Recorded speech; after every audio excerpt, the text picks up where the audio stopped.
Some musicians can get really quite pretentious about people using tools to make their life as a working musician easier, especially when it comes to things like crib sheets, having the lyrics there. I'm not one of those musicians, and I think that there are times when obviously having music, having prompts and stuff around is not practical. It's going to actually subtract from the performance. Like if you are somebody who is doing a performance that also has dance routines, you're not really going to be able to have music there on the stage, but it's pretty standard practice in classical music. But anyway, today I just wanted to talk about a tool that I have found particularly useful for me in relation to having lyrics and crib sheets and the like.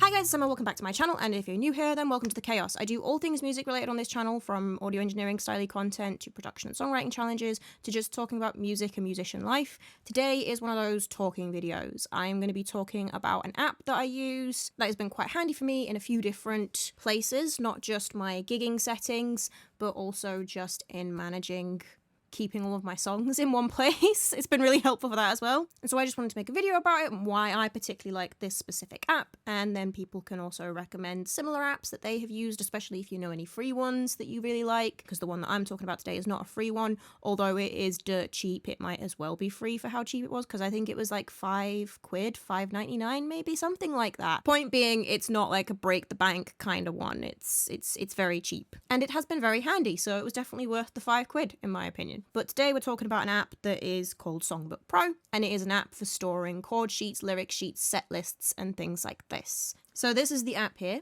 that I am looking at on here, and I will obviously put the screen recording up so that you guys can see what I'm looking at too.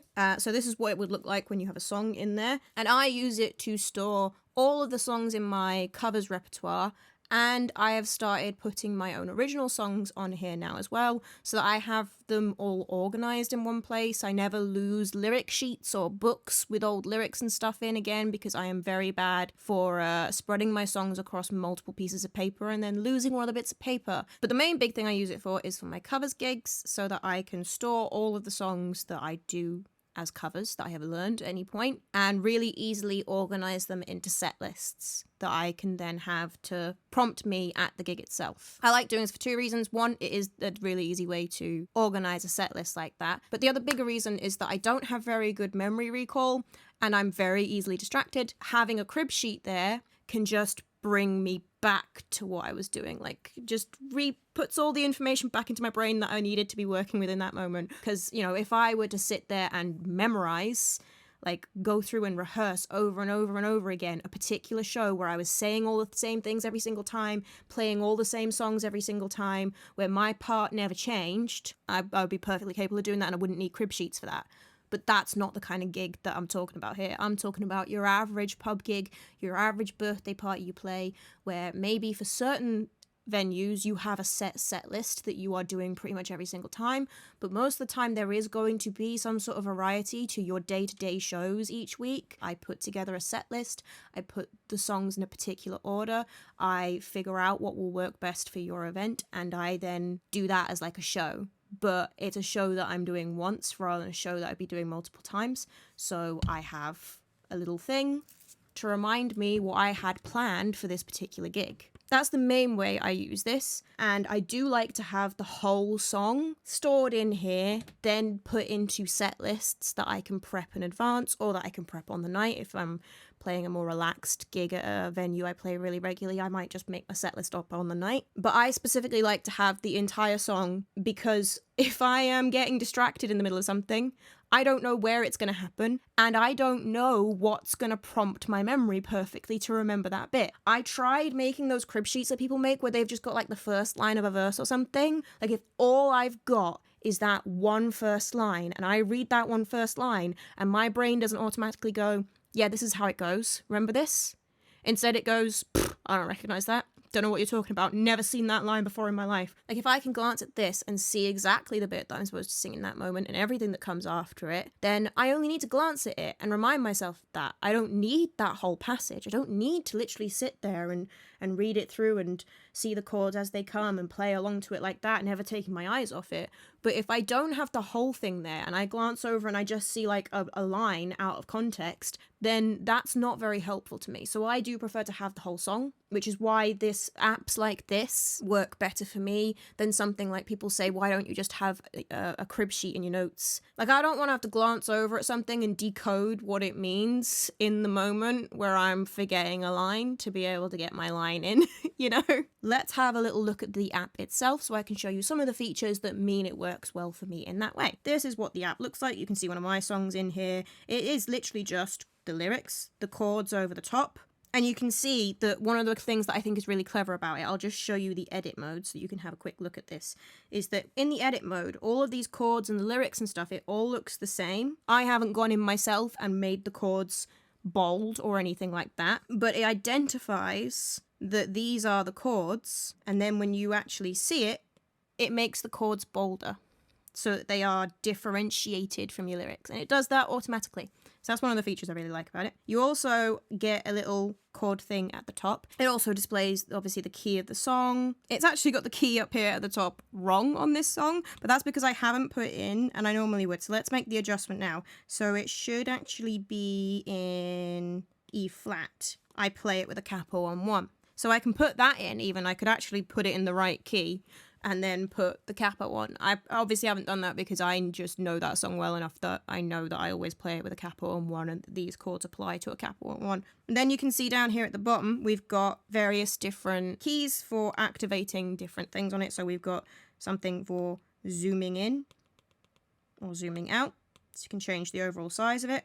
I'm not going to do these in order, actually. I'm going to do this one first. We've got a metronome that you can put on, so you could put in the tempo of your song and you can have it scroll through, and then you can practice your song to a metronome more easily, which is very handy for practice sessions, obviously. You've got this play button where you can then select a file from on your device or from somewhere else, or you can go to Spotify, and if you're playing a song that is a cover, obviously, then if the name of the song and everything is in there and the artist is in there, it will automatically search that in Spotify. It will connect in and it will search that on Spotify for you. Although I do prefer to do that on a separate device personally, so it's not a feature that I particularly use a huge amount.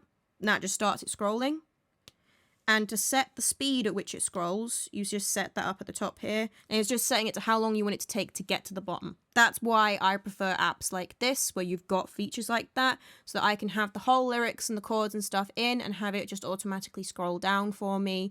I just have to then practice, figure out the timings for everything, set everything up right, and then it means that once I put that in once, I have that every single time I want to pull this song out, even if I haven't played it in 6 months. It's pretty standard in these apps, so there's nothing fancy about that. You have this little paintbrush, and this is one of the things I think is quite fun about this and that I quite like about it. This and the other feature down there that I'll show you in a sec, that you can go in and you can use different colored pens or a highlighter, right, to add little notations to the work. Or I could, if I wanted to put in for like, have I given that the right number of lines? Yes, I have. For like, if this bit was actually, this intro bit was these chords, but they were plucked in a particular way, I could add in like this, that I actually play it like that. I could just put that in. I think that's a really nice feature to have, especially if you're using this for rehearsals with a band or some sort of project and you want to be able to make some notes quickly in a session. It's really easy to just tap on that and just add in whatever notes they have. Then if you want them in a less handwritey kind of format, there is also a notes section where you can add in a little note that you want it to come up, and you can put in the type that you want, whether you want it in line with the text or you want it as an overlay, how long you want it to pop up for. So if I wanted to just note that I don't play in a particular section, I pop in that note.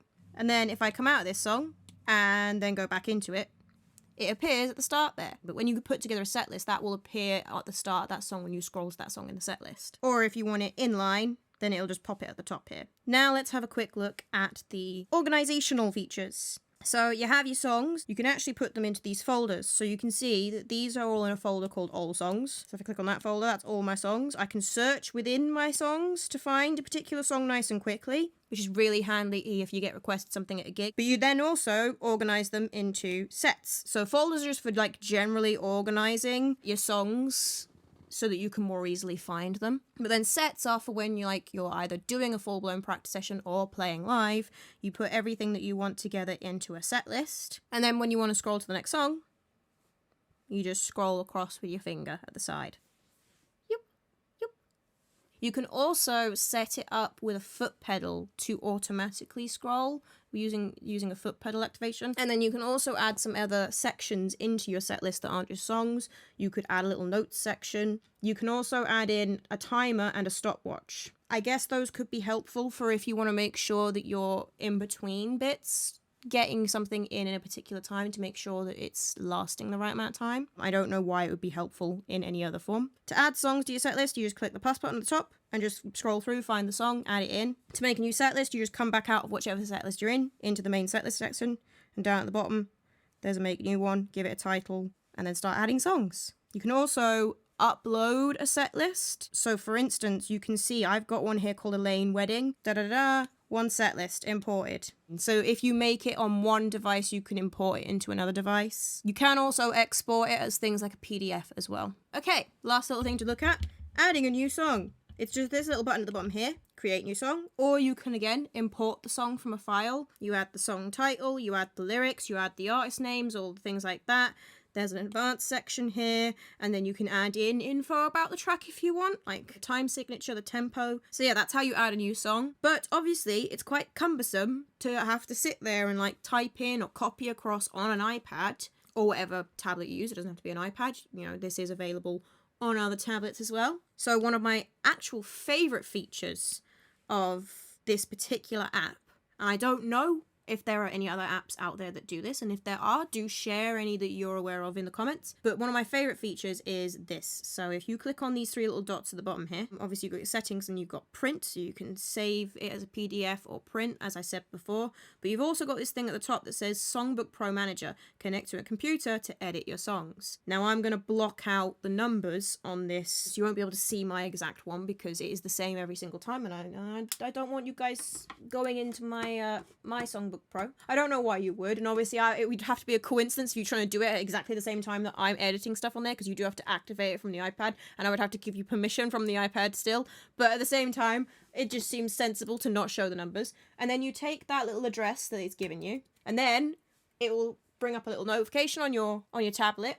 You just have to click yes. So now we can go in here and we can add a song on a computer or a laptop, which is obviously much easier for doing this kind of editing of songs on. You know, you've got a proper keyboard, you're not using a touch screen. You know, touch screens are great for a lot of things, but they're really not good for anything involving text. So now we can add a new song in here. We just put in the same data as before, and you, instead of it being in advanced, it's in meta, so it's in the metadata, where you now add things like the key, the tempo, so on and so forth. So let's say we're adding one of my new songs maybe. Obviously for a song like one of my songs, I don't have a version of this that I can copy and paste from yet, so I would just be literally putting it in. Annoying, but easy enough to do. Now, what is really important here, and I realized this the other day and got really annoyed at myself for not having done it right, you must click off of the new song. There's no save button here, as you can see. The way that you actually save it, so that it actually ends up on the device, is you have to click off the song. So you have to just click onto another song, and then song saved will pop up down there. If that doesn't happen, then the song probably did not save, and you're going to want to do it again. Same with if you're editing one of them. So if you edit this song in any way, if I were to say change this, remember what song that is and that you changed something, click off it again, song saved. So I now need to go back and put that G back in. But you can see it's really easy, especially if you're doing something where you're actually taking a chord sheet that already exists out there and you're just copying it over and maybe editing it a small amount. It's so much easier to do that on a computer. So I really love that it has that feature. And then when you're done, you just disconnect on the iPad. Now, that song we just added, scroll down, we've got two versions of it because I had already set it. So there's the one that I did before. I've only got lyrics though. I haven't put the chords in it. That was silly of me. But there's the little one that we just did just now in my app. But you can also put together folders on here, and you can put things into set lists. And again, sometimes I will, if I'm building a set list in advance, I will do it on the desktop version rather than actually in the app.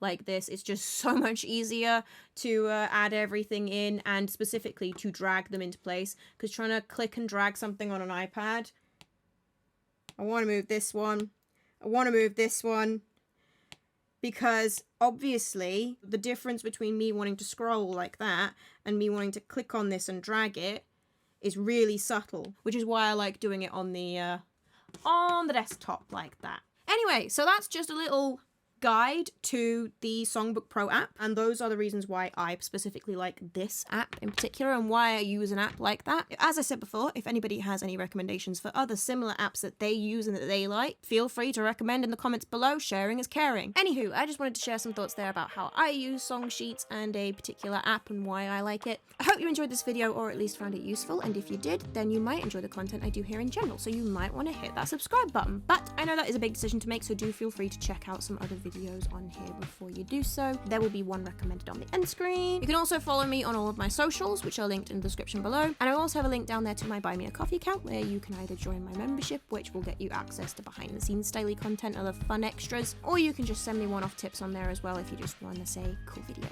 That is all for today's video, guys. I shall see you next week with some other sort of fun music related content.